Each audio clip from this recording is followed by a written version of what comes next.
Hello, everybody. We're all here this evening. And who would like to start off with the 2026 budget priorities? President Pedersen, managers, actually, I'd like to switch the two items around if we could, just for Okay. the sake of making sure we have enough Time. time to do it. The budget can always come back and we can finish it up, but we Okay. need to announce the plan after tonight's meeting, so. Liz, let's just start.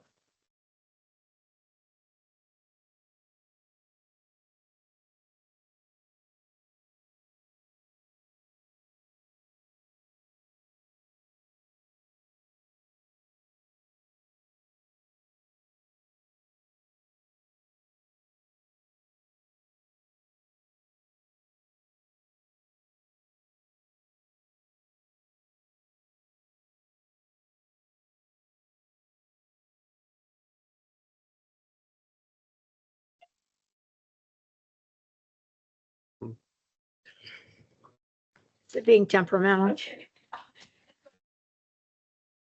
So that means I can go ahead and speak.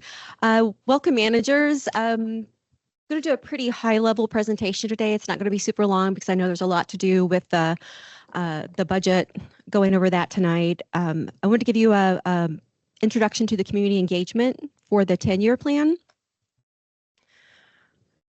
Everybody hear me okay? Okay. I'm good. Yeah, that's only going to the. Okay, all right, I wanted to make sure. So the Bowser outlines the process for when a watershed district in the metro area updates their 10-year plan. And so this is a screenshot of what they provide. It goes phase 1 through phase 4, and under each of those, it goes from initiate, draft, review to adopt. And all of those items with an asterisk next to them are required items in the process. Well, what we've come up with, and you've glanced this before, I believe it was on the 22nd when we had that special workshop, and you should have this in front of you, a copy of the timeline.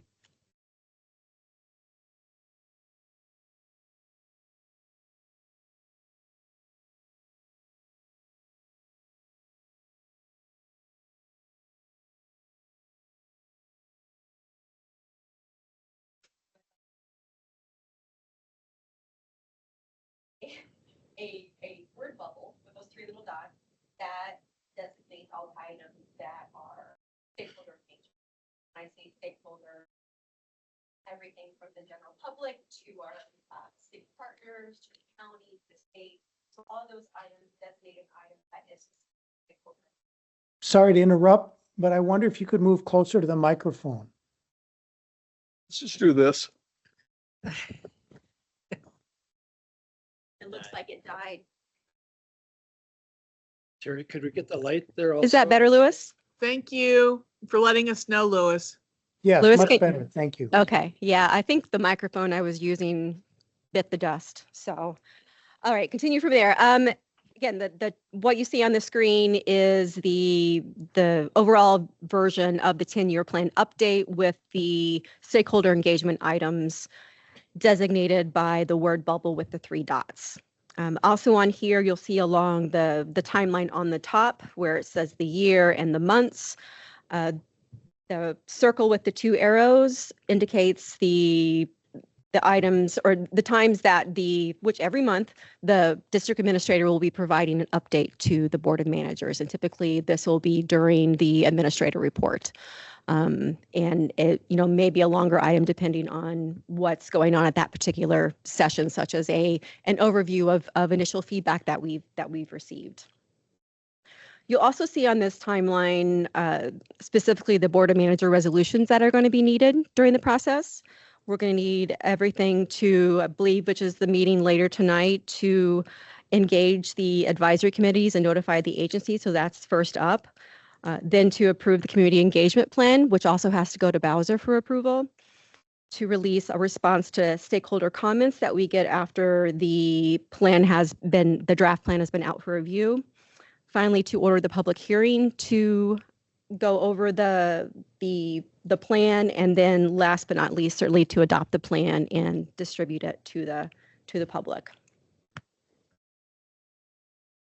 So now that you've seen the big version, let's do the shorter version here. So this is really just the highlights of what's going on during this about a 2-year process.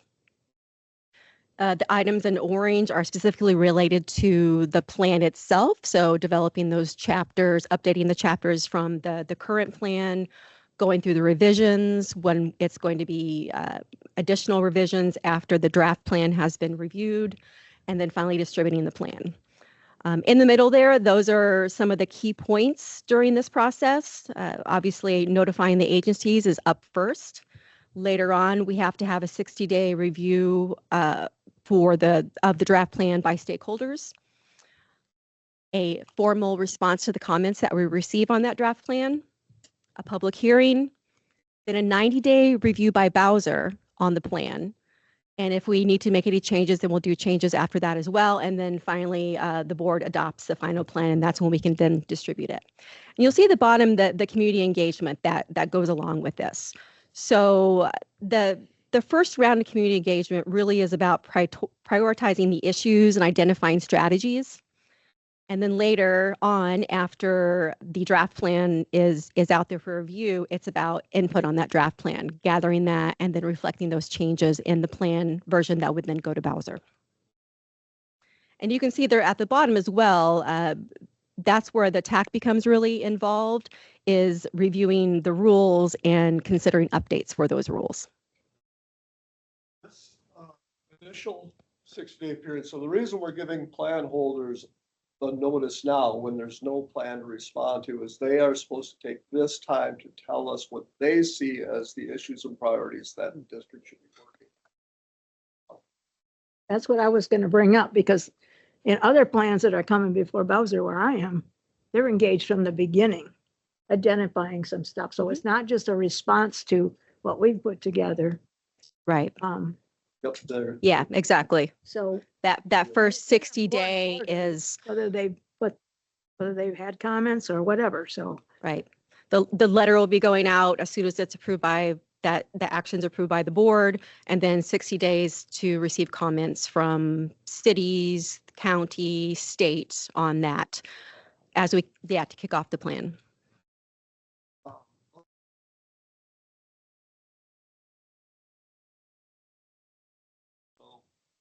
This really came out of the EHAB exercise. So typically we'd always work with CSE and TAC, and that was really it. And TAC is you appoint the members of the TAC at the beginning of the year, and they tend to be public works directors, city engineers, and water resource engineers. The EHAB, where we brought in community development people, people from the natural resources, people from parks and recreation, we thought that that would be a better group to get input from on planning process initially. When we get into the more technical aspects of how we'll implement those priorities, that's when we really want to engage with technical advisory committee. Can I comment on that? How will that group be pulled together, or what is? So I have reached out to people from each municipality and asked them for someone from community development that would want to be involved, somebody from parks and recreation that would want to be involved, somebody from natural resources that would want to be involved. As much as possible, we're trying to include the same people from each city that was part of the EHAB, since they've already got that. But if they want to send somebody else, that's up to their discretion. So one of the issues we had the last time around, but it was a whole different ballgame, because we're working in a whole different context with climate issues and all of this stuff now, but we were kind of reinventing the wheel because we are coming from absolutely nowhere, and we were trying to bring back rules, but there was a lot of pushback that we got. So I had a conversation with Leslie Yetka recently, and to find out what they're doing, what their priorities are, and what's going on. And it just seems like this part will be a really good, I mean, they're already doing a ton of stuff with trees and different things and buffers. So if they're doing something already, it'd be very nice to know about those things, because we might want to include them in the plan. So there's not the pushback. I guess that's what I'm saying, is let's be proactive so they're part of that. It could be knowing what they're doing so that To know upfront, what are, Yeah. what are the obstacles and barriers that prevent us from working together? on certain initiatives. So what kind of meetings do you anticipate setting up? What kind of engagement? How is that? Just meetings like this or in different spots or what? I would direct that to forms, but in general, it'll be different formats depending upon what the topic is that we're trying to cover for that meeting. And locations? The Or, location will likely be here. We'll probably host them here. okay. So Liz, do you have ideas of what community groups you will be involving beyond the TAC and people from representatives from the cities? Yeah, just to this slide I have about our audiences in particular. So obviously the Board of Managers, district staff, the steering committee, which as Terry mentioned, this is sort of the going to be similar to the group that was pulled together for EHAP. So these are our city planning departments, natural resources, water resources, as well as members from the TAC. That's the steering committee, citizen advisory committee, and then the technical advisory committee or TAC by themselves later on when we get to the rules, city councils and commissions.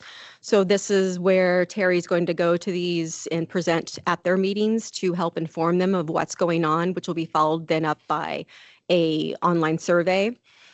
For the general public, we're focusing on residents, so anyone who lives within the district, lake associations in particular, because we do have a lot of interaction with them. Businesses and property owners, and then the next or the final major audience are those review agencies, so the plan holders.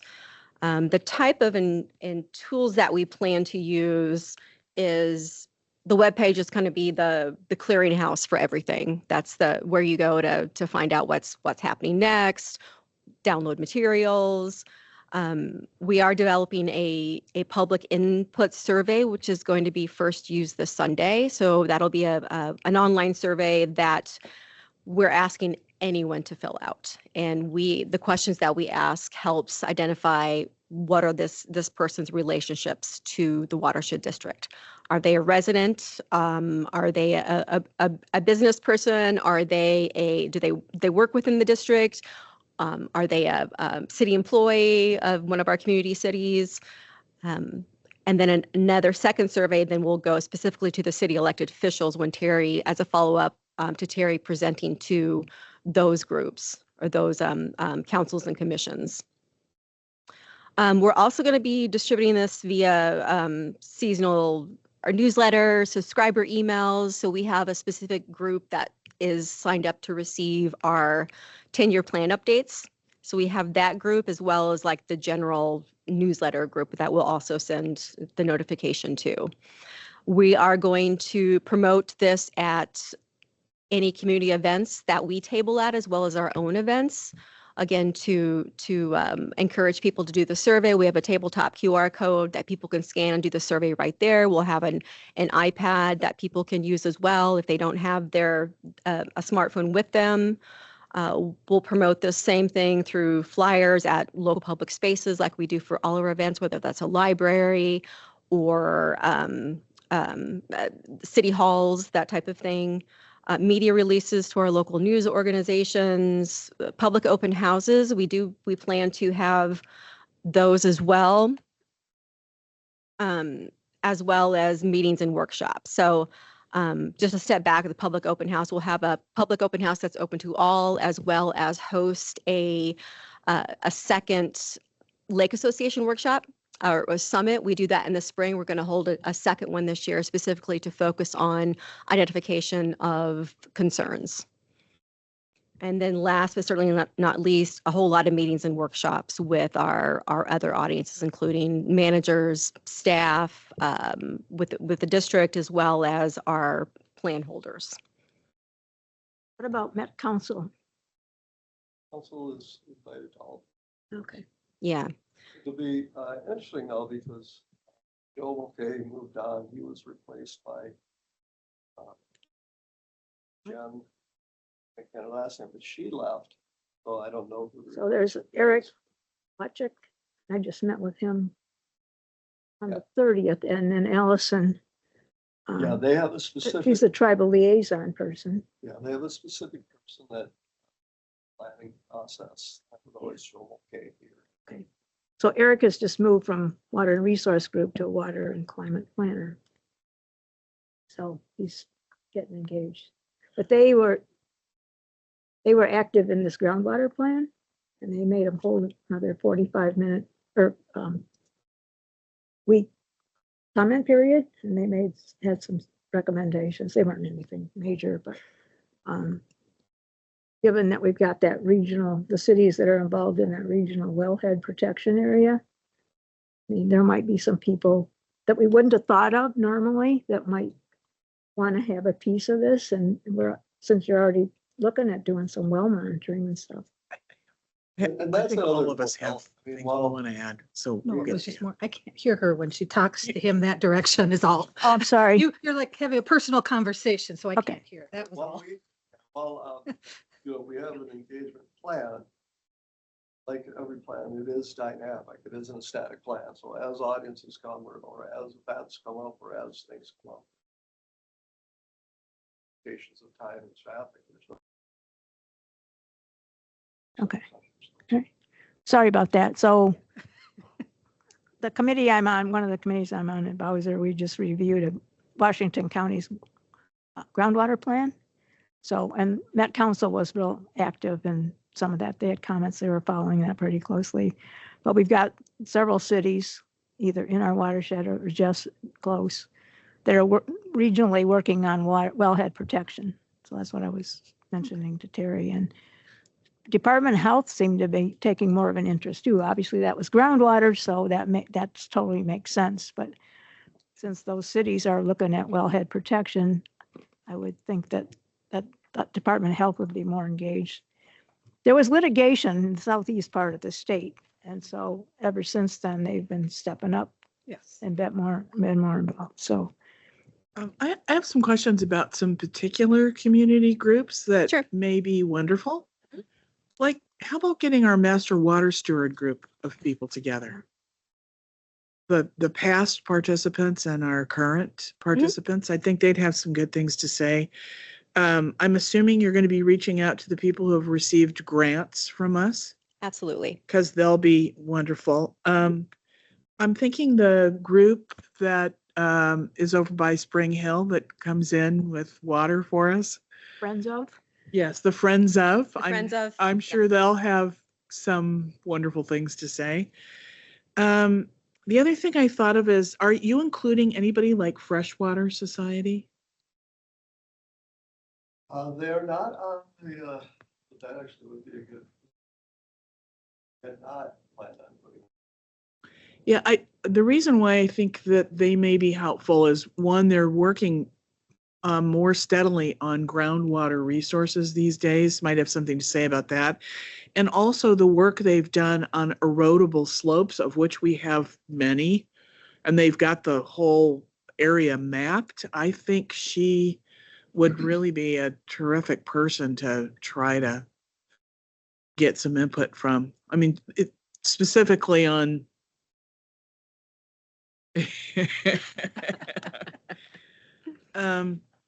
it seemed to me when we did this before, we had a couple of just like free for all nights where it was like, okay, we've got this new plan we're working on, and anybody that's interested in making a comment, please attend. And I think we did one at a city community center. Am I correct about that?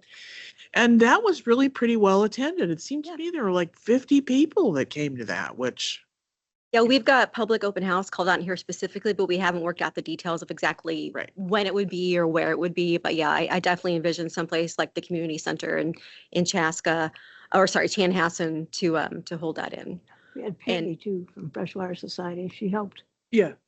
lead some of those. But I think she might be more retired now, isn't she? Is Peggy? Yeah, more no, but I retired? just meant in the past, we Yeah, had yeah, somebody. she's- Well, retired, yeah, I think if I remember right.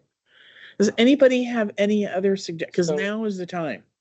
I didn't hear, or maybe I missed it, but do we have the Hennepin County and Carver County Commissioners feedback from them? We don't have the commissioners called out specifically. We do have Hennepin County and Carver County. Staff, I would hope. Yeah, they'll be, but they had the invitation list for the steering committee.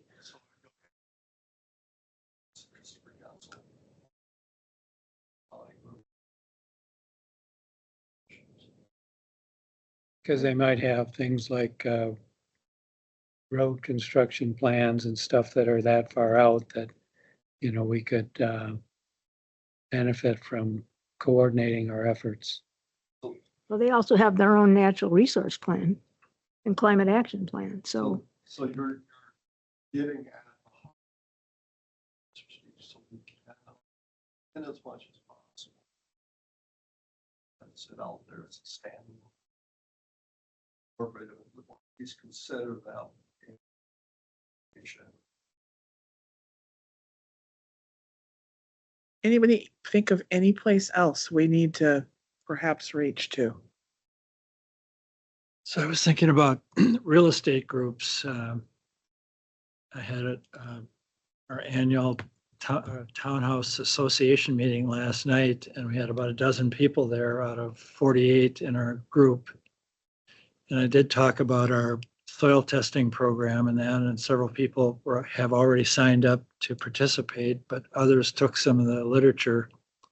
So I'm just wondering if that kind of feedback is good at all, if we were to try and access homeowners associations, or maybe use our law firms or whatever. That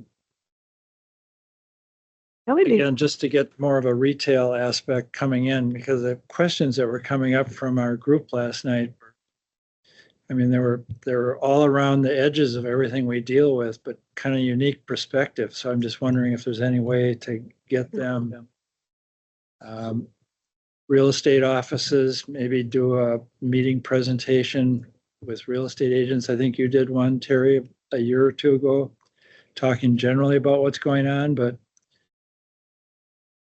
you know, just trying to think of the different kinds of feedback we get, you know, dealing with the lakes, and we have the score the shore thing, which kind of goes against the notion of what most people add as value to a lake shore. Mm-hmm. And so there's a dynamic there that I'm wondering if you're catching in this big net. as opposed to realtors, developers might be good. So with the Washington County's water plan, they invited construction people, That could be good too. industry. So we did the rules. Paul, we invited all developers and consulting engineers that have done Yeah. this all. Okay, so that's good. One of the things that Forbes and I had talked about are more targeted audience surveys as well. Starting out with this overall general one, hoping from that we start to get information what people specifically like owners associations would be this type of targeting. I also see them perhaps not being in the general, just overall. What do you think of the watershed plan? As we get to more specific parts of the plan, like the stewardship, capital projects, reaching out to more specific focused groups for that. How can we involve associations? So We work with real landscape association. Should be huge. So we're looking at, do we know who, I don't want to use the term bad actors. I don't think they're doing anything that way, but we know those who might not necessarily be aware that we exist and what our rules are. They go ahead and do something, and it's usually after the fact or retroactive trying to. If we can engage them up front. the landscapers you get at the MNLA convention, the Mhm. second week of January of every year. That's where you go for that. And you can actually get a table there. I'm sure they'd give it to you for nothing. So if you had a table there, I know you'd get people. I do think if we want to try to get to some of the audience that perhaps is more at risk for flood in our area. Mhm. That community center that is in that area where it's closer by Eden Prairie Mall. So that area is, I think, half divided by 9 Mile Creek watershed and us. And I've talked to the gentleman that runs that community center there, and they're very willing to either have us be there or post stuff on their community bulletin board there, because so many of those HOAs that are in that area, that's where they hold their annual meetings. So if you've got something there, you have now reached out to a large part of that community there. What's the name of the community center? Just, I'll have to look it up. Okay.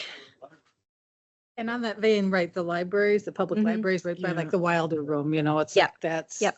where you look. And like, I know our church they have an environmental group. If you posted something, it'd get posted in, if there's an area that you want to hit, you can get a lot of people around that. Yeah, and In the bulletin or something. it's the same like Mary Mother, or not Mary Mother, sorry, Pax Christi. There are lots of. They places have, like- we're involved with them on a lot of stuff, and they do have an environmental group as well. So yeah, absolutely. And like Terry mentioned before, If you have a blurb that we could, it's like if we know somebody, we could. what Terry mentioned before about this being a responsive process, Mhm. what we glean from this initial first public survey is going to help inform the next steps. Where do we need to narrow our focus and get more detail from particular groups? When does that go out or what? Well, it's not live yet, but we're going to kick it off, open it, first share it this Sunday at our Creek Week event at North Lotus Lake Park. Okay. Is it So- going to be like on our website or? It will, yeah. In fact, I can just to show you, pull up the right. Well, she's pulling that. Actually reminded me of a couple of things. So we have different government agencies that we work with occasionally, but what I'm thinking of, for instance, is Hennepin County Railroad Authority and Trails. We're frequently we're going to replace this culvert, and we can never really partner with them to do anything. So like that, it's like that. Hennepin County and Carver County libraries have both come in projects. Wanted to do something that was a little more creative and aesthetically pleasing. So I think there are a lot of opportunities to reach out to other groups in more targeted ways to try and involve them. How could we collaborate? I don't know how many culverts they said they told us. It's like 190 something just on the loose line trail. So Culverts? I'll reach out to you. I have to actually look it up because it keeps giving me Eden Prairie Community Center, and that's not Right. it. Okay. That is not the name of it. Yeah. Thanks. So I'd I just appreciate know that. it's in the Basswood Road area. It's like about 10 minutes away from there. And so I've Okay. just got to find it on a map and I'll get you the name of the person that I talked to over there. And that will at least get. Yeah, you that'd be there. super helpful. Yeah. Yeah. Thank you. You're welcome. And I'll just show you this. This is not live yet, but this is the draft plan update page. Again, like I said, this would be sort of the clearinghouse and a lot more materials to be added at this point. But right now, what it has on it is just about the update, the process, links back to the EHAP, and then goes through what will be happening during the 10-year plan update, everything from assessing how we've been doing on our current 10-year plan, reviews of relevant plans, reports, and programs by others, inventory of land and water resources, some of that which was done with EHAP, identification of priority issues based on community input and resource inventory. Specifically that community input, what we're starting with this general survey is to determine what concerns or what are the biggest concerns that people have about water and land within our watershed district. Community engagement, what are the audiences that we're primarily targeting, as well as a space to post upcoming public events. And then these events also will be posted on our district calendar as well. But again, links to our 10-year plan and our EHAP plan, which you haven't been on a while. It's on our new news site. We have all the information on there, including the final report for people to take a look at. So again, to help them understand where we've been with the EHAP process, where we done some with already with the managers regarding strategic planning. And then what we're starting now is really the development of that draft plan itself. And I mentioned that first initial survey. This is a questionnaire. The first section is about you. Like before today, had you even heard of the watershed district? How did you hear about this questionnaire? We just want to know where people access this questionnaire. Is it a community event? Did you get it on through an email from your Laker Homeowners Association? Where do you live? What is your general age group? What is your relationship to the watershed district? If you even know, we do have an option to put other so people can, and how they best identify. How close do you live to a creek, wetland, or pond? Do you live adjacent to one of the lakes in the watershed district? So this is kind of trying to tease out the people who may not be a member of a lake association, but do live adjacent to a lake. How do they recreate? How do they use their resources within the district? How do you stay informed? So this will help us refine some of our communication tools by finding out how people get most of their news about what's happening in their community. And then the second section is give us a few words. How would you describe the water bodies in your neighborhood? What are you getting at with that? Which, the few words? Yeah. Just to pull some, really, it's an open-ended and what are people's initial impression they like. So yeah, it's really not, it's really general. Okay. Yeah. What do people think of it? Only think of them. You understand? Bigger knowledge.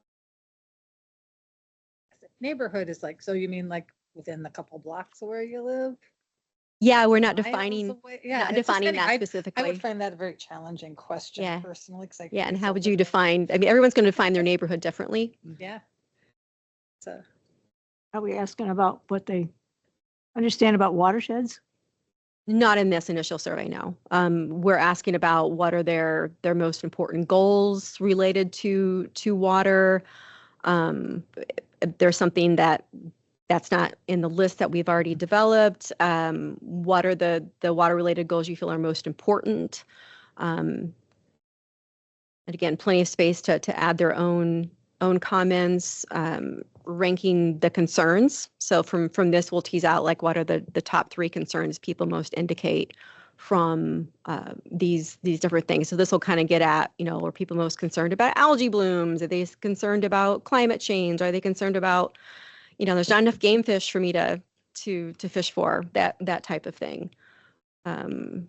Other concerns that they have, what are your greatest concerns regarding land within the watershed district? So flooding, soil health, invasive species, lack of habitat, overabundance of deer, loss of natural undeveloped areas around the water body.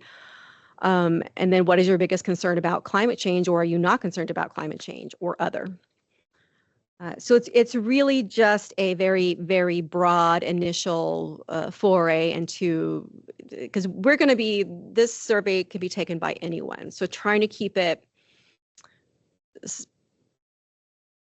broad enough. So again, we can start teasing out some of those things, which will help inform our next tools that we use, or what content we're going to go with in the next part of that. So there's one other. So I participated in 2, maybe 3 kind of workshops, webinars kind of thing with Met Council, looking at where they want transportation to go by 2040 and 2050. So that might be another thing to find out if there's anything that would inform any. I mean, I don't know if there's something pertinent, but there might be some opportunities. Trail plans. I mean, there's a lot of plans out there.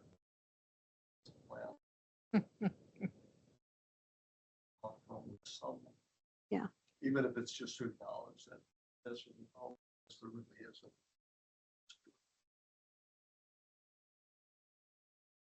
Excuse me, it's very hard to hear Mr. Jeffrey. The community open day to do the last 10-year plan. One of the things I thought was just terrific was it gave the watershed an opportunity to put a positive step forward on what we do and providing information to people. Because lots of people just came and had, well, I was just over here bowling and decided I'd step in.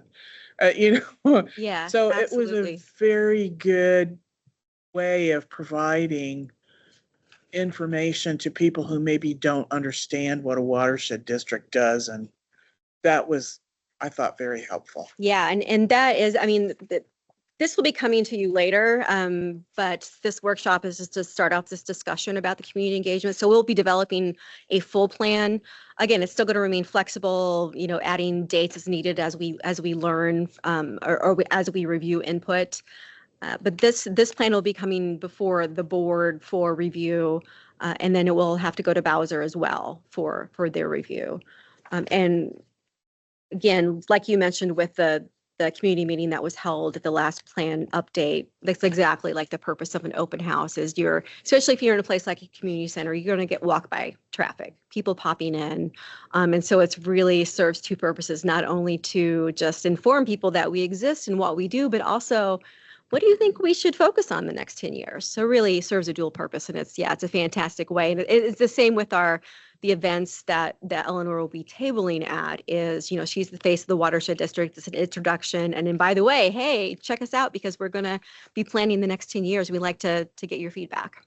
So one of the reasons why we didn't have an open house at the district office was because you weren't going to get extra traffic. Yeah. That's why we did it at community events, because you got people who just, well, you know, I happen to be Yeah, here. when I say open house, I mean open house elsewhere, Yeah. not here. Yeah. So like we have an open house for our projects and stuff. We don't do it A here. big sign at the brewery, maybe. Right, yeah. Yes, Sam. So I'm wondering if there's, I think there'd be value, but I don't know how we'd capture it. But along the same lines, this is all forward thinking, going 10 years forward. So we still have new development coming in, office warehouses out on 5. We still have redevelopment, and then we still have some farmland. I'm wondering if there's some way we could capture our existing inventory of businesses that are here now. So we say we're looking at a 10-year plan. And so somebody is thinking, well, we've got 2 years left in our lease and we're going to do X. Does the watershed come into our planning phase at all? If it would entice owners of this building to know what they might be thinking in the context of we're trying to figure out ways to retrofit parking lots and the grass strips and the roofs. So I think we reached out to BOMA is who we reached out to in the last 10-year plan. That's Building Office Management Association. And they manage and or own Okay, like manufacturing, office buildings, and that we ended up getting some people from there that came. anyway, maybe it's just a long So- shot. There is a point of saturation or simply just not being able to do it. I had thought about what you're talking about. How do we capture the retail?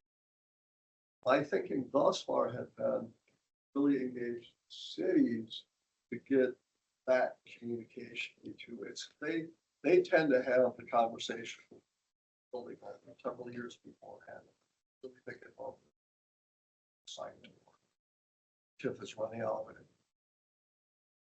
Back in Eden Prairie just sent me yesterday asking if I had comments on something that I wasn't. I do think we need to reach out to commercial and industrial landholders some way as far as. Maybe it's through the cities. Maybe it's through the cities. Or we, But, you know, if we go back and look at the Florida initiative, that a lot of that was reaching out to people who manage really large tracts of land. Going down that same road, then you look at, okay, who are the maintenance companies, Phoenix, that do most of these things. Is that an item we want to target? Then it comes, when do we want to target that? Like, during the planning process. I don't know the answer to that. Share with them. So the homeowners association has a Minnesota group that's very well attended as well. And that is, I believe, in April of the year. And I think that they would be happy to let you have a table there as well, because they have tables for all kinds of stuff. Thing is you'd end up getting people who manage buildings everywhere. I mean, they manage HOAs and business buildings and so not necessarily just our district. It's going to be a kind of a bigger group. And I'm happy to get you the name of that group if you need it. Okay, thank you. Great. That's all that I had. Okay. So again, be looking to come back to the board with a more fleshed out document for you to review, and hopefully we'll get your feedback on that, get that approved, and then it'll go to Bowser as well. So those are kind of the next steps, is to get this, again, fleshed out a bit and then bring it back to the board.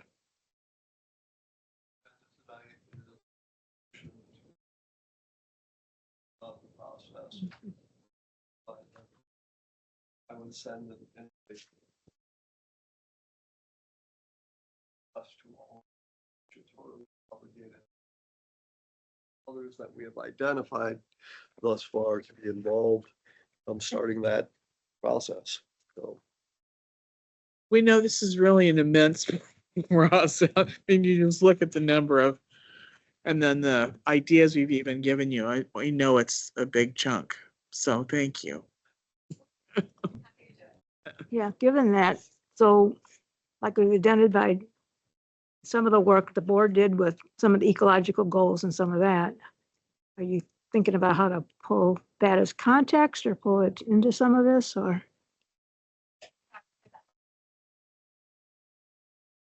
So we did that one exercise with the CAC where we took the ecological goals and things and then aligned it with what some of our duties and responsibilities are as a watershed district. Are you going to bring some of that context into? Of course. Of course. Okay. Okay. Because it's kind of nice to provide people a little bit of context sometimes. So when they come in to make their own comments, that they have a clue where we're heading. and I think even beyond that, I think at least I do, make an assumption that even members of municipal staff fully understand what we do or what we can and cannot do, which is another reason I liked having the planners and parks involved, because we don't interact with them. So they don't have a great knowledge of what we do or what we can do to help them with their goals, I think we really missed out on that portion of it when we developed the last 10-year plan.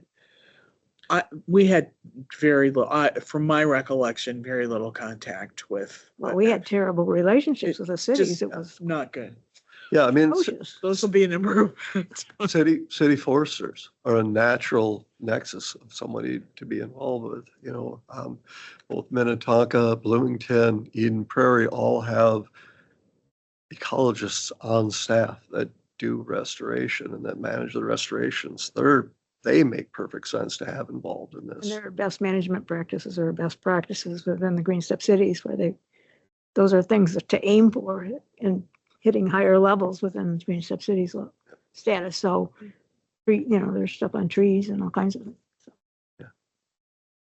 So thank you very much for the presentation. President Pedersen, managers, might I suggest if people would like to grab some food now, and I will Proceed with the then budget. present while we eat. Like a plan.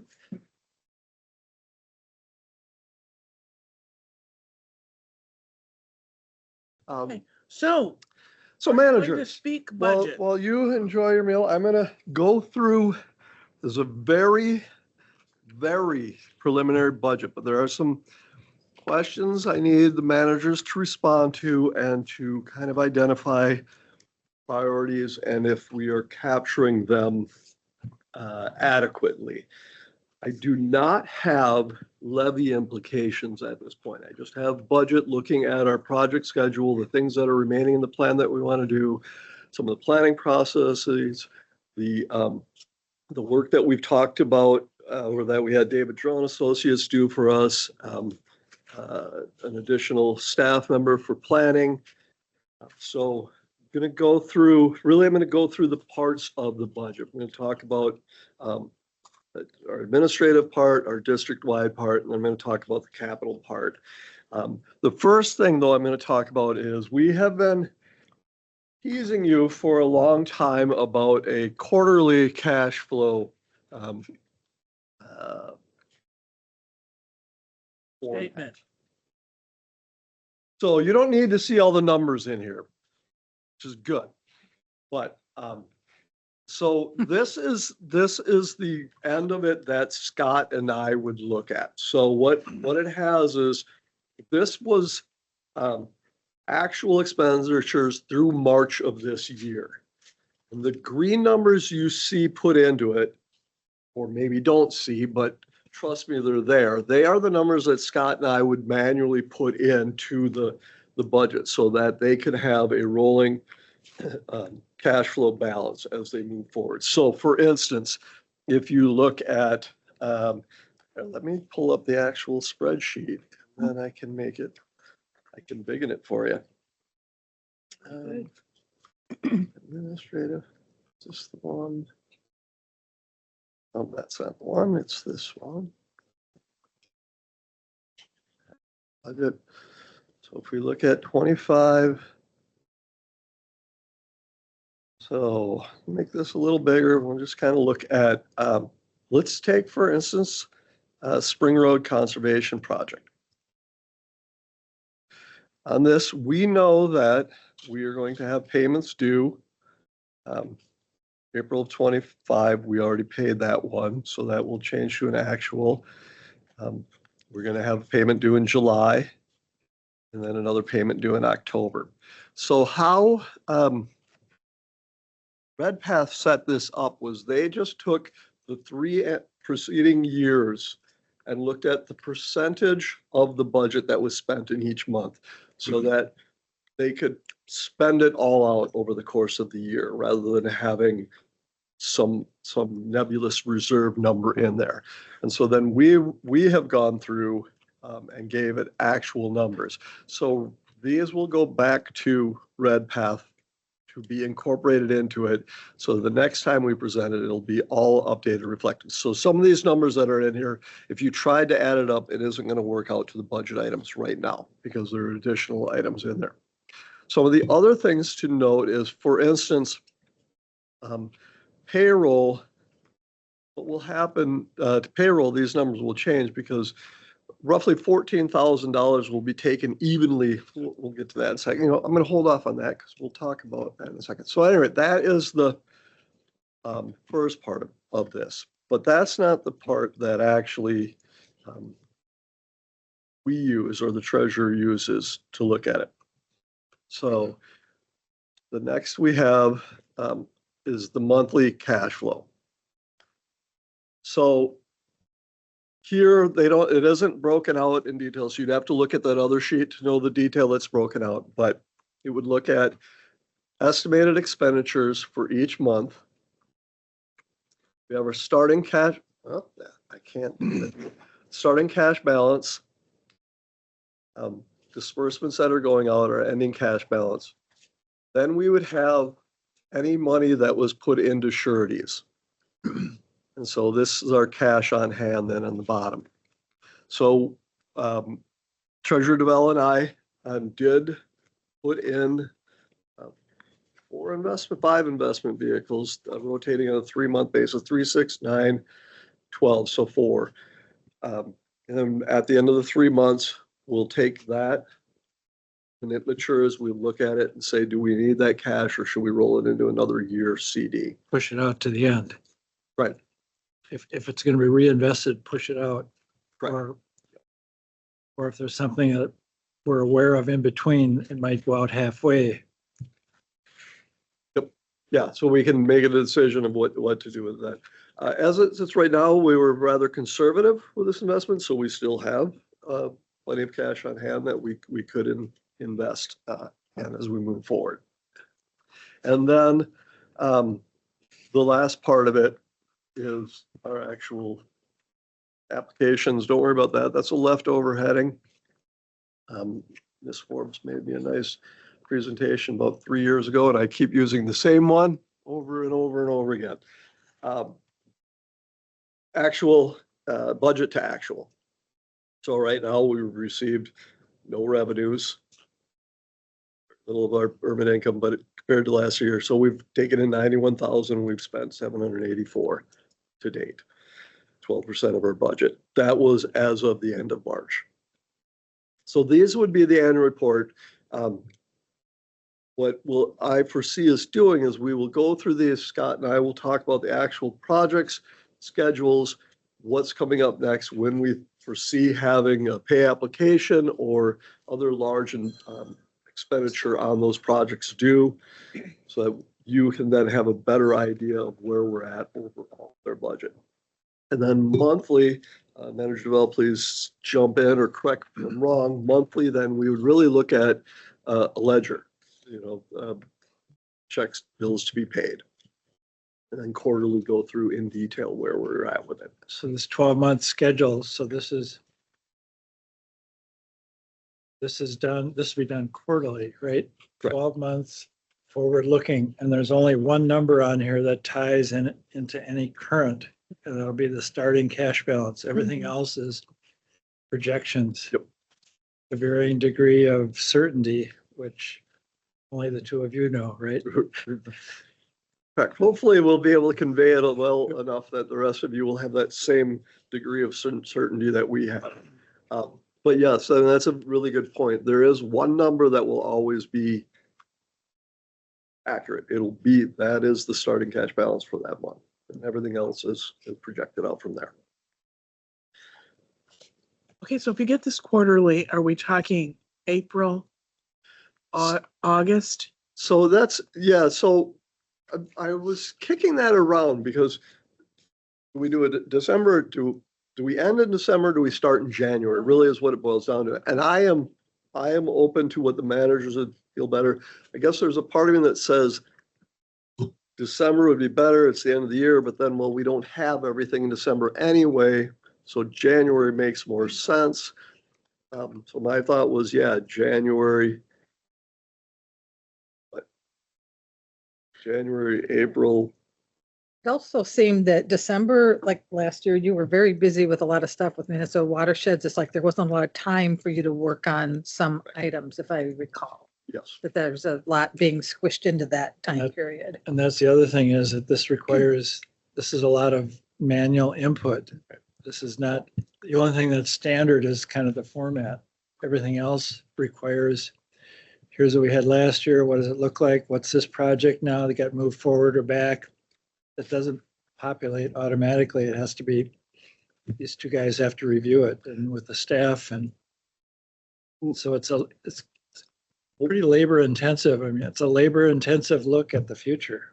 So are you recommending January? I'm just recommending that there's a more than normal amount of work that was never in your work schedule before. And to comments about whatever else is going on, that might override when it would be nice to have, as long as it's 3 months out going forward. That's a vision we didn't have before.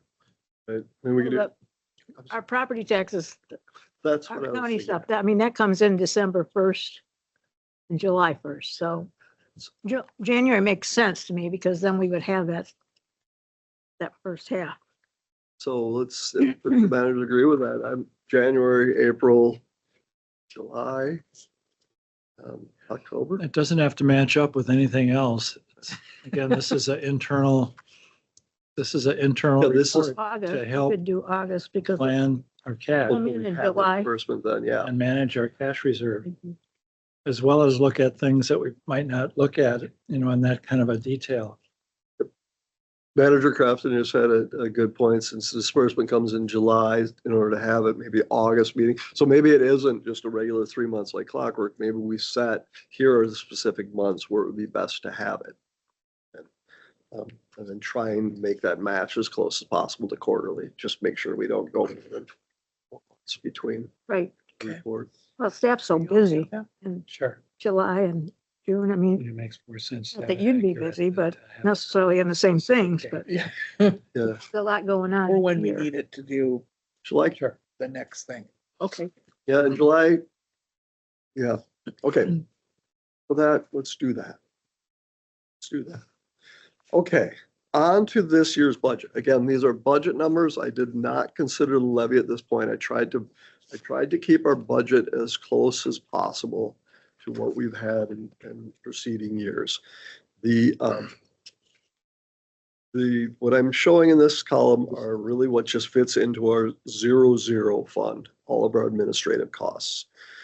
Board administration consists of per diems, mileage reimbursements, and meetings, materials for meetings.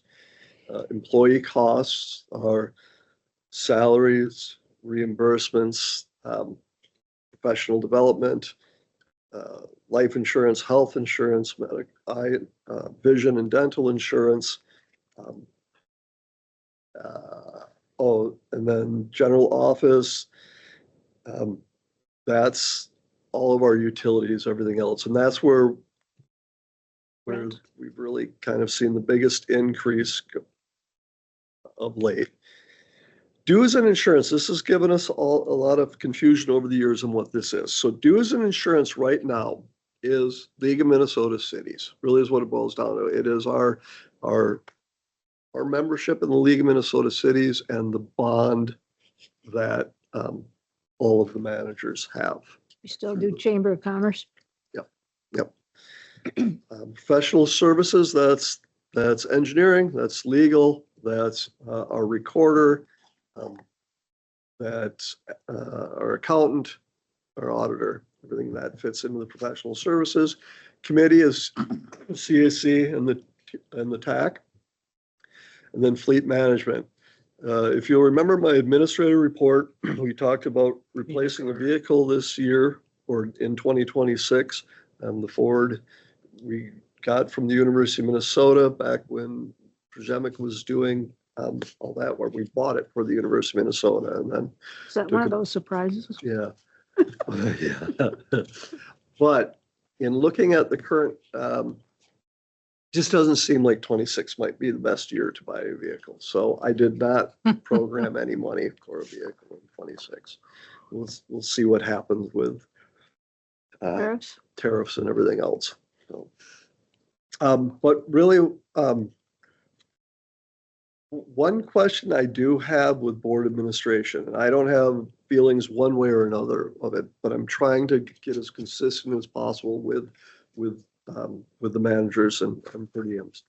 Some claim mileage for coming to the meetings and some do not. So what would the managers like? And that's what I'll do. I want it to be consistent is really what I'm looking at here. So I thought we had it in our bylaws that for regular meetings that are at the office, you don't charge fuel. I thought we That did. was it. I thought we did. I thought that was in there. This is Anytime we the, come here- Wrong? Maybe I'm wrong. anytime we come here for a meeting, Is, I mean, I've been doing it for the past 6 years or And again, whatever. yeah, I have no strong feeling one way or another. I just want to make sure I'm applying it consistently. Louis, do you recall what that says? In our current bylaws, we have no reimbursement to this meeting Right, for mileage. for mileage, meaning we wouldn't charge the $2.50 or, And it seems like it's pretty small anyway, at least from my house. Well, when we end up moving to the new location, it will be further for, I think. That's true.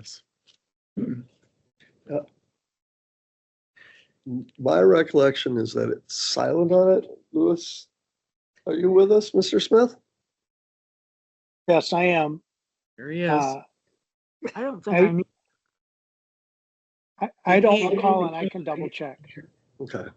All I know is when I first started, Claire said to me, here's where you put your mileage and here's why you do it. right. And so I've been submitting it that way for 6 years now, so. And again, I don't, whatever the managers decide. So that's what we thought of. That'll change a little bit, but, so just kind of how I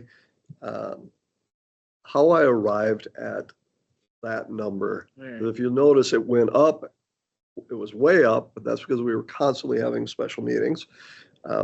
And then it went way down because I thought, well, we're not having all those special meetings and we're going to be over that this year. So I went and that's not it.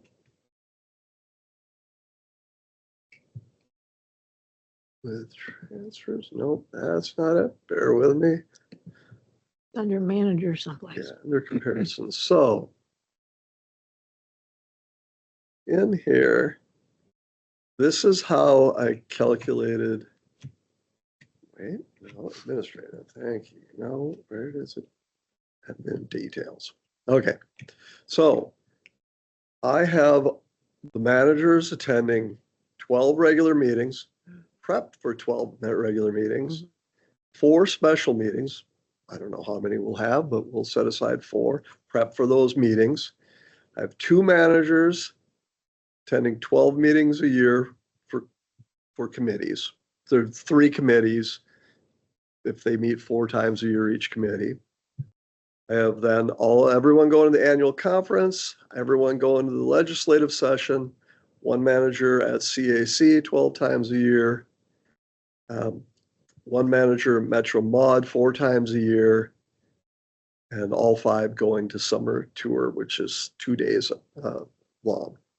And then mileage to Grandview, summer tour, legislative session. Figured you're going to get a meal. You'll need a meal for each time you travel somewhere. So that's where I arrived at those numbers. And then I added a little bit of fluff factor. Are there meetings in there? Let me make that bigger. I'm sorry. It was fine for me because I'm looking at the screen. Are there meetings that you are aware of that you think are not included that should be put in there? There's been several managers who've asked for reimbursement for like going to the Water Resources Conference or other conferences as they come up. So, yeah, so and I'm trying to remember where we landed on that. We will pay for the conference. Do we get per diems for going to Water Resources? We did not. Yeah. Paid for the Did you think registration. about the Water Resource Conference in St. Paul? Yeah. Yeah, that's Well, this what is we're the talking- example I know Yeah, of, yeah. because I went to it and I thought it was actually, that's where It's On the really a speaker, terrific very- conference. So. It's expensive. So I would think we It's wouldn't, expensive. Yeah. if we're paying for the conference, I wouldn't Yeah, want to it's be at $450. Per person?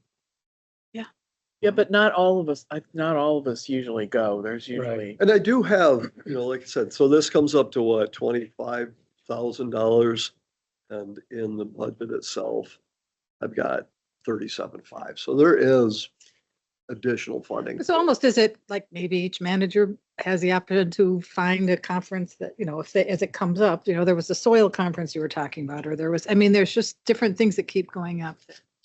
Or is that on us? And I paid for some stuff myself too that I've wanted to do.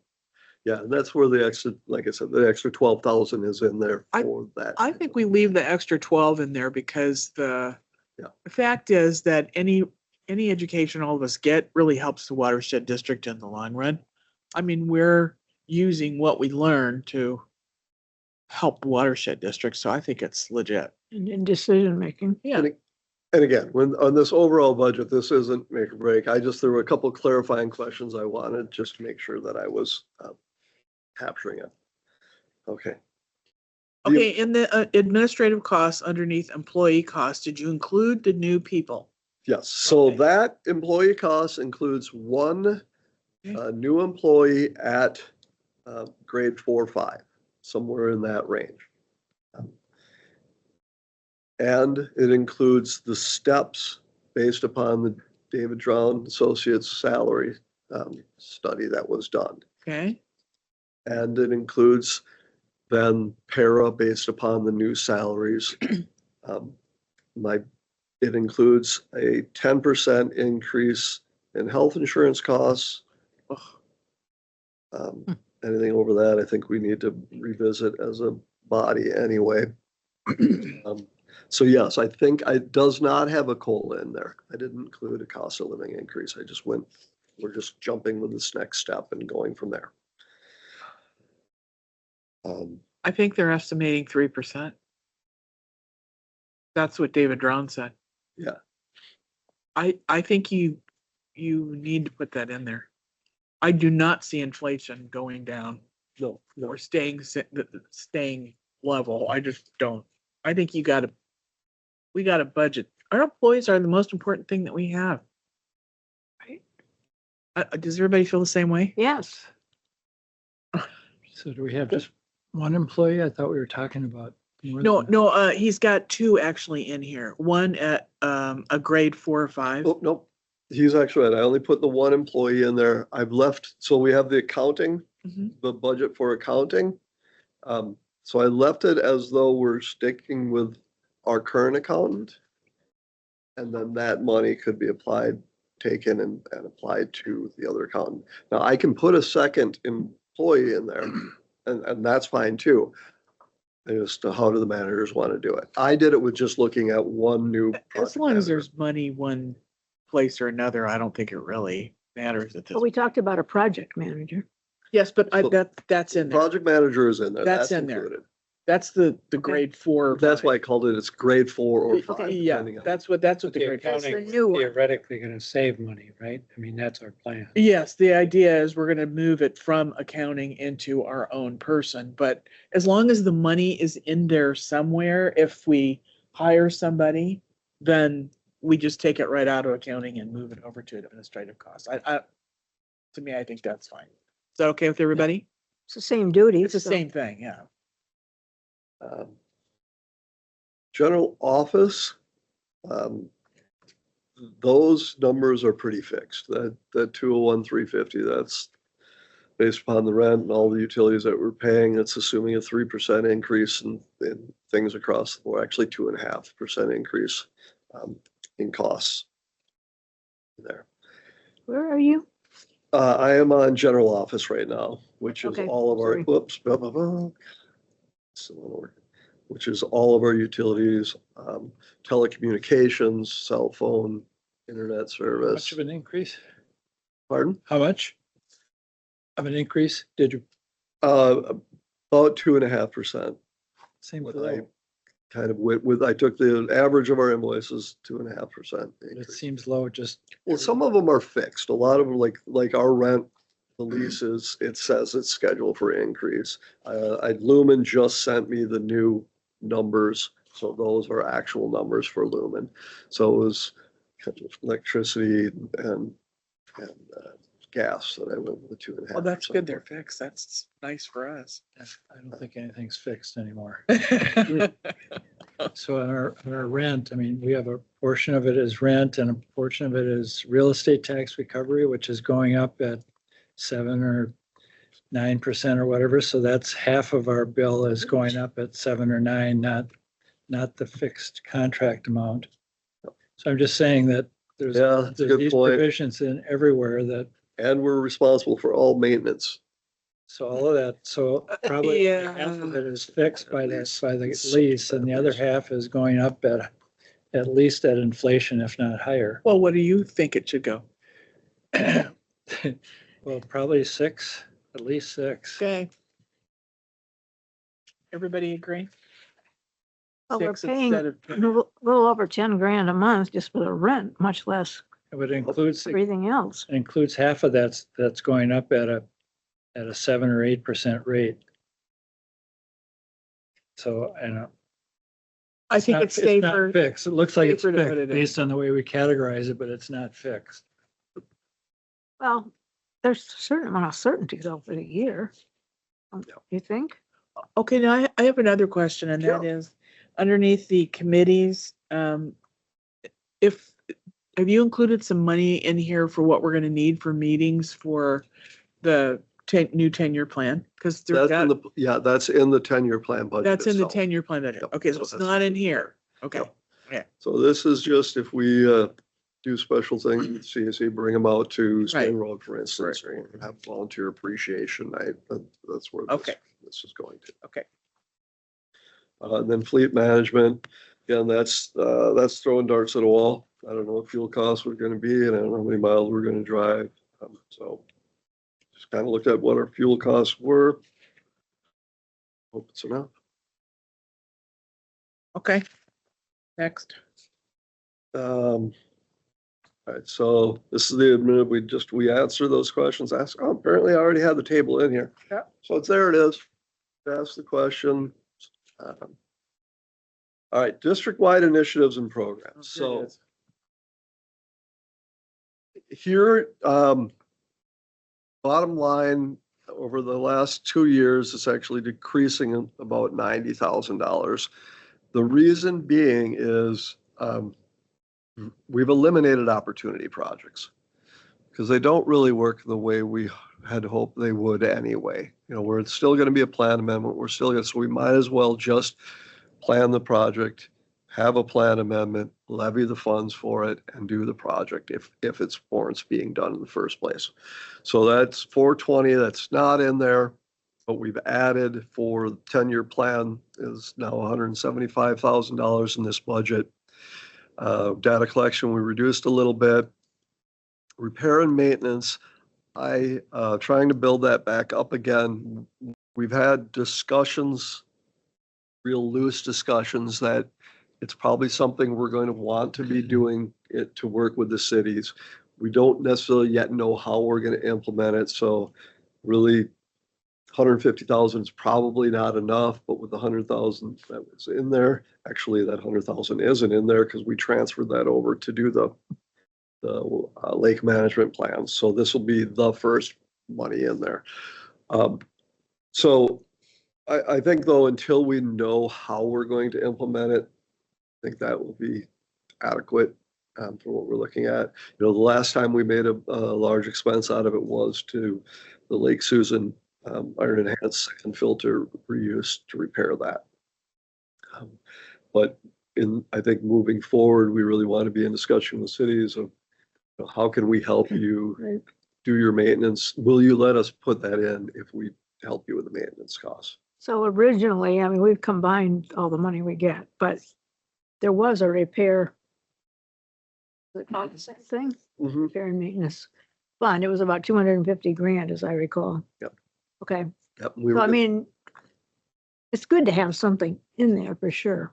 It is. And we have, you know, and obviously we have our capital programs and when we use emerging technologies, they typically don't work out of the box perfectly well. So kind of nice to have that there. Mhm. So groundwater, so data collection reduced 50,000, but that's because we increased it so much to acquire 4 or 5. Josh, are you on there? Yes. He is not. 4 or 5 new continuous monitoring stations. So that money is not needed anymore. That's why we reduced it down. Groundwater monitoring, these are the wells. Not to be confused with the groundwater conservation. The groundwater conservation, remember that was the grant that was part of the watershed-based implementation funding where we were administering a grant. We had to match a portion of the grant. So that was our portion of the match. And we were using that to get municipalities to implement conservation programs. So that will be going away. Plant restoration, University of Minnesota will be going away. Stormwater pond research gone away. The shoreline and fisheries assessment, those are, we won't need any more expenditures on that in 26. We'll have that finished. That's part of the whole lake management plan. That was two of the portions of it. So this is just so for the assessments. This was just to put together the I mean, we're still encouraging shoreline restoration. Yes, absolutely, absolutely. This was just to do that.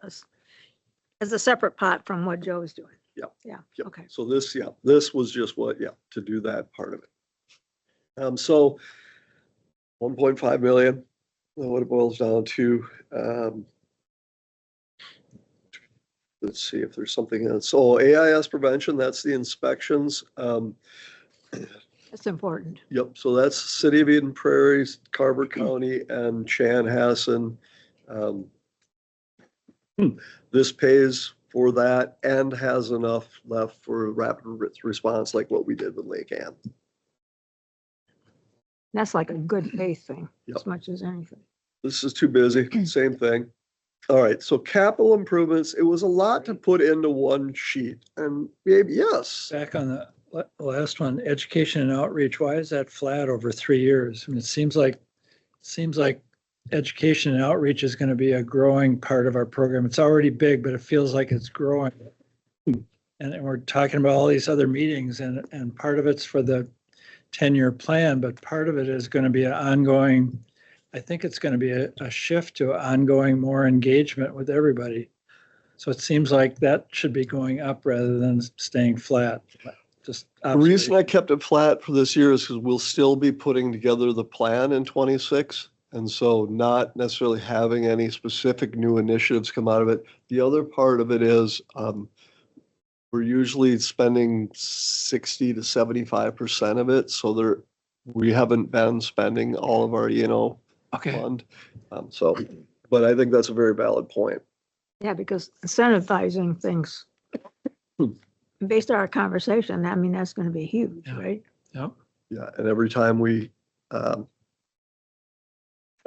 met and talked about a different plan, it was always looking over at the E&O department about all the extra stuff they're gonna have to do.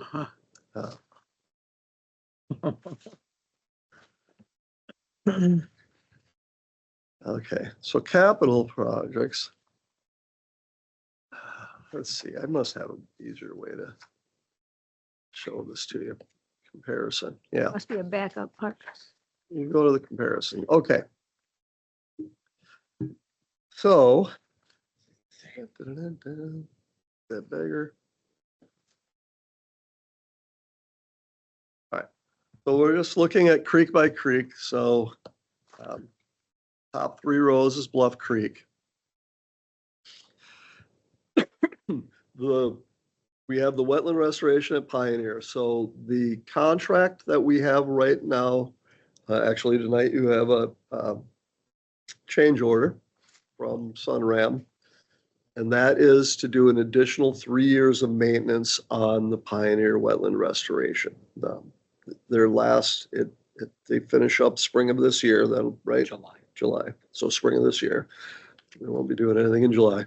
And then it'll just renew for the fall and then 3 years moving forward. So that's the funding that's in there. That'll be continuous 26, 27, 28. After that, I'm hoping it'll be coming along well enough and the water stewards program will be going well enough that we can get volunteer groups out there to really do the maintenance on it moving forward. Bluff Creek, B5 at Galpin, the funding that is in there for 26 is really primarily to do design work, permitting work, bid package, and then one pay application in late 26. With the bulk of the work for it being in 27. If you remember, this is the one where we have already actually levied some money for it, but we were hoping to replace the culvert underneath Galpin. Those costs came in very high with the conflict that we had with the sanitary sewer and the potable water supply.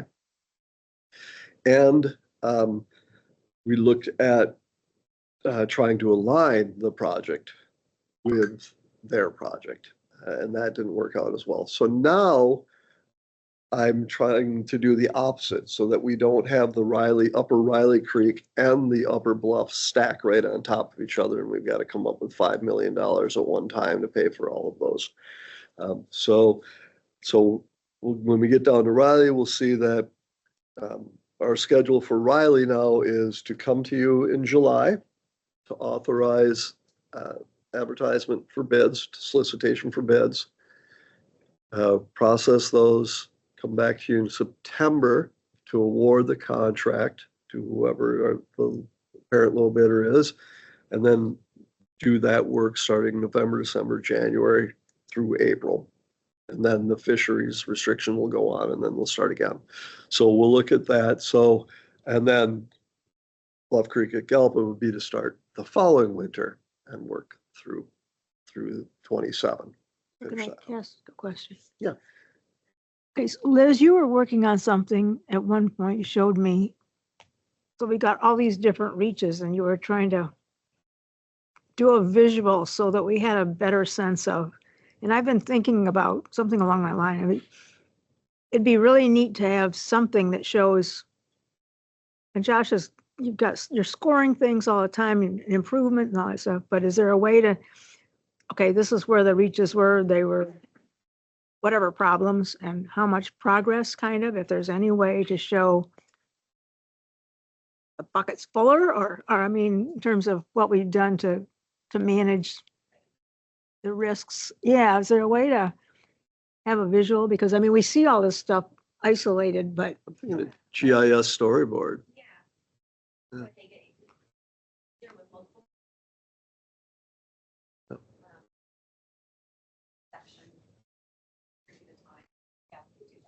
Oh, because the different reaches are in different At a places. time would be cool. we also have a drone now.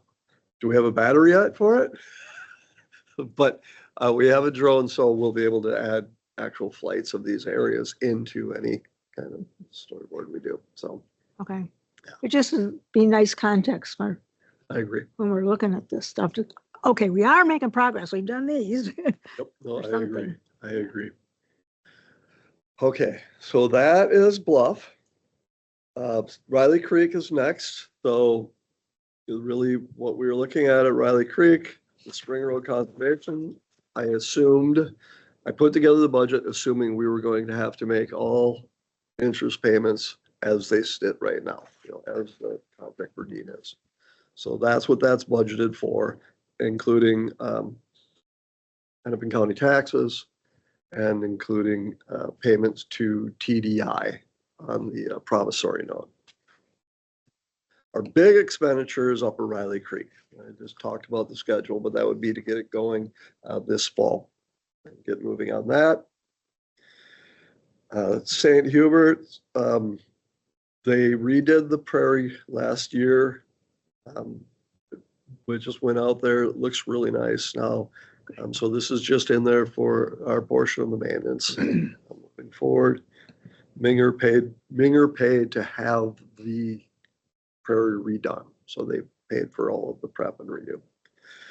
So Lake Susan Preserve Wetland Internal Control. So this is one of those that if we needed to take something off the books, this would be the one. But I think, so we did some coring.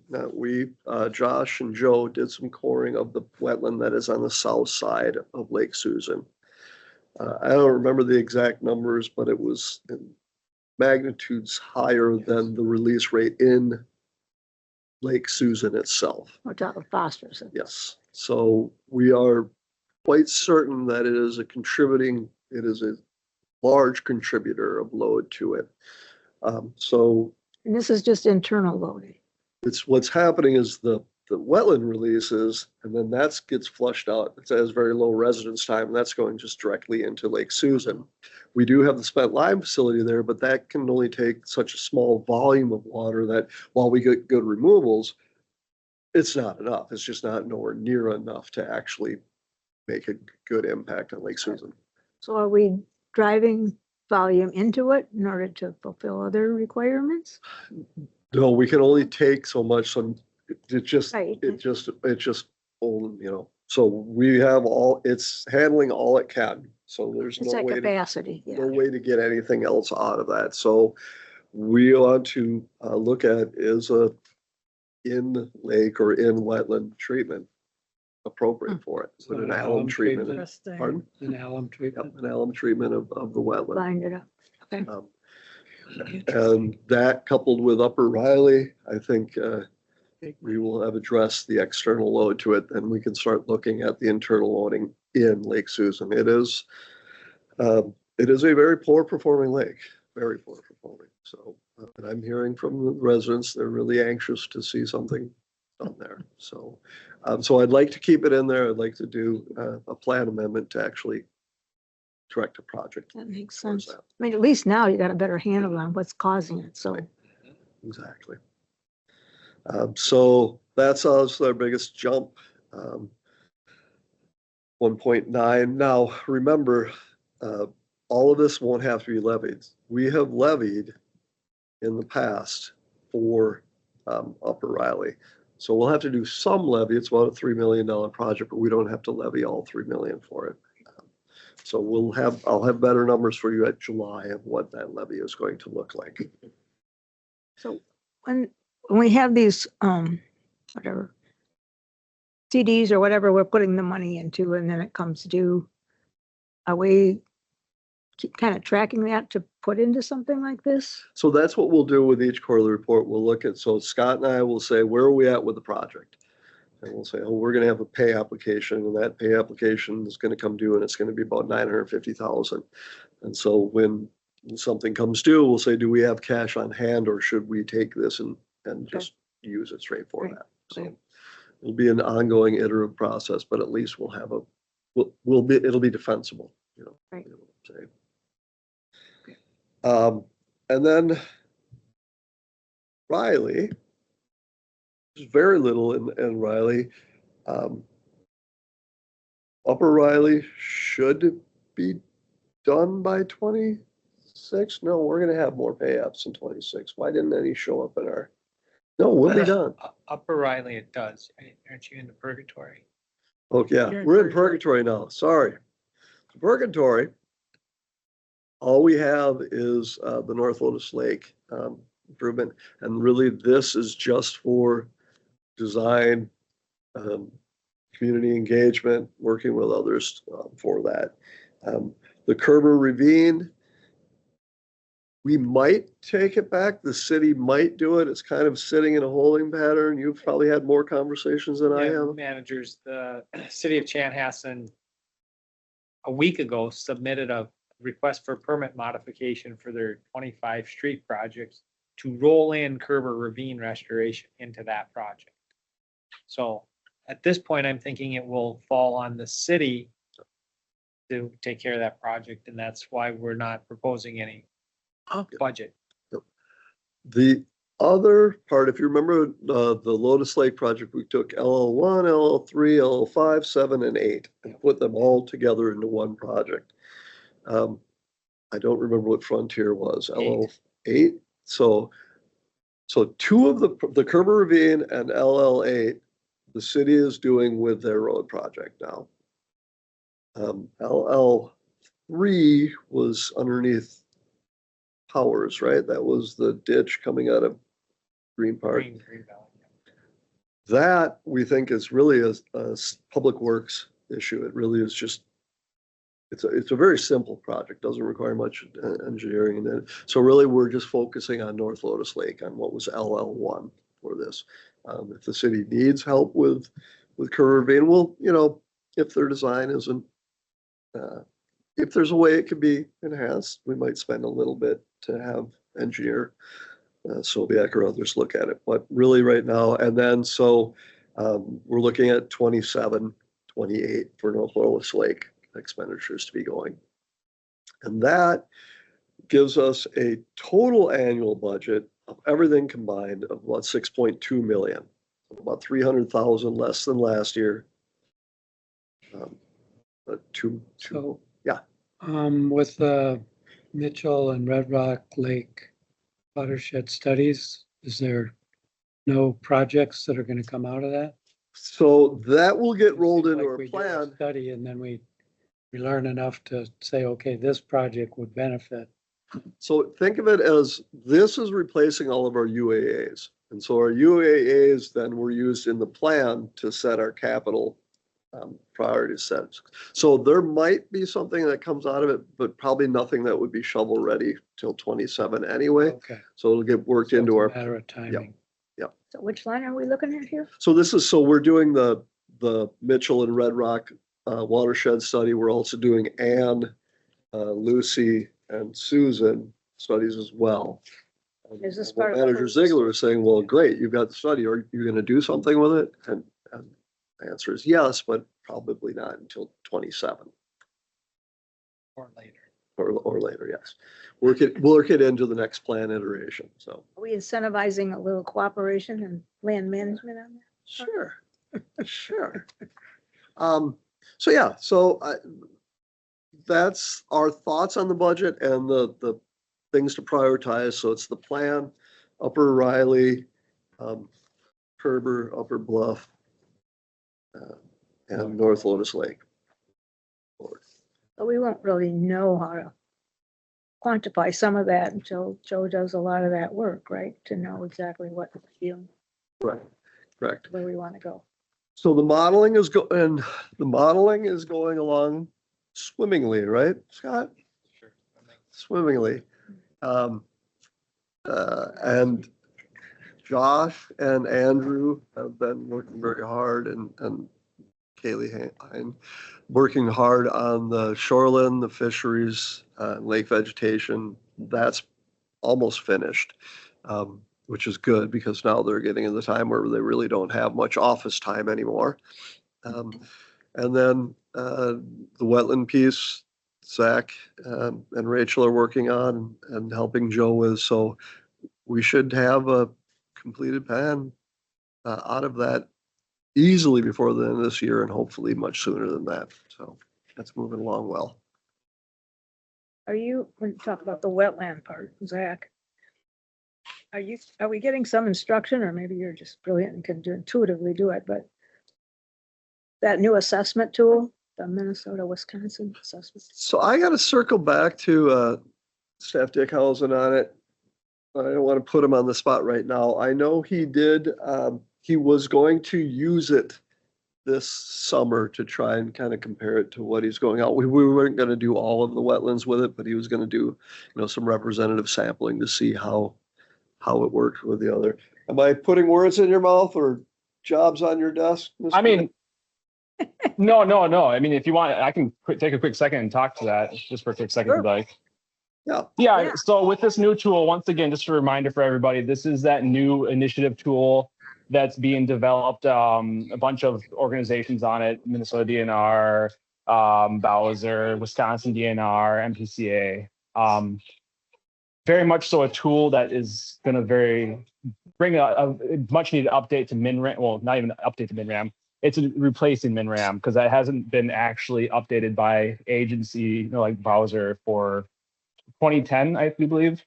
So it's very out of date. Like the version that we use is one that we've worked with, with Scott and Barr to update lots of parts of it so that we get scores that are more in line with what we want to be seen on these wetlands, so looking at, giving more weight to certain things, including like flood storage and stuff. Anyways, so this tool, they just had their sort of beta testing here this last summer, and they released it to kind of like, the professional public for us to try to start looking at and trying out here at the end of this last summer. So it is on the schedule this year as a part of like just our going back and out with our kind of combination with our lake management work. We are going to be looking at some of those sub watersheds for some of the lakes as a part of that plan that we're looking at for this next couple of years, and looking at wetland assessments within those areas. So we're going to be redoing all of our recent assessments just to update them if anything's changed or things like that. But also then too, we will be doing side by side that new assessment on all of those wetlands and that is something that we should be able to do, given that it's not the entirety of the wetland catalog. It's very specific 5 sub watersheds. So I hope that kind of covers that. Yeah, okay. Good. Thanks, Zach. Yeah. And hopefully if it goes well, we maybe even might switch over to that possibly. I was talking with Scott actually a little bit about that today. If it kind of covers what we want and it scores, those certain functions that we deem to be, very important, especially for just general water quality. Who knows? We'll be discussing that over the next couple of years probably. So. Told Les I wanted a demonstration of that too for the committee. Oh, heck, yeah. Okay, I just wondered where that's gonna go, because Manager Crafton says she wants to go out and assess wetlands with you, Zach. Well, Get your muck boots ready. no, but the thing is that Les and David assured me that as we do the new plan, we can get WACA authority back. So I was just thinking, I mean, that's something you guys ought to be thinking about as we're budgeting and doing this. Obviously, that's more 27 and on, but what do you want to see done? I mean, and you can set your rules as high as whatever, right? Or some of your standards, what I've been hearing. So as a watershed district, we can set higher standards for what we want to see happen. We can set higher replacement standards. Yes. Okay. Okay, talk to us. Are we done looking at your We are. budget information? We are. Okay. That is what I have for managers. Like I said, July, I will be back with an actual budget and levy implications so that you can comment on it. So at the August meeting, we can adopt it. We will also have to, at the July meeting, request a public hearing or order a public hearing. Okay, but the stuff on Spring Hill may end up changing these numbers because Correct. we're going to be working on that over the next Yep. couple of months here. And Yep, absolutely. We did get Lassard Sam, Governor Walz signed the bill on May 28th. yay.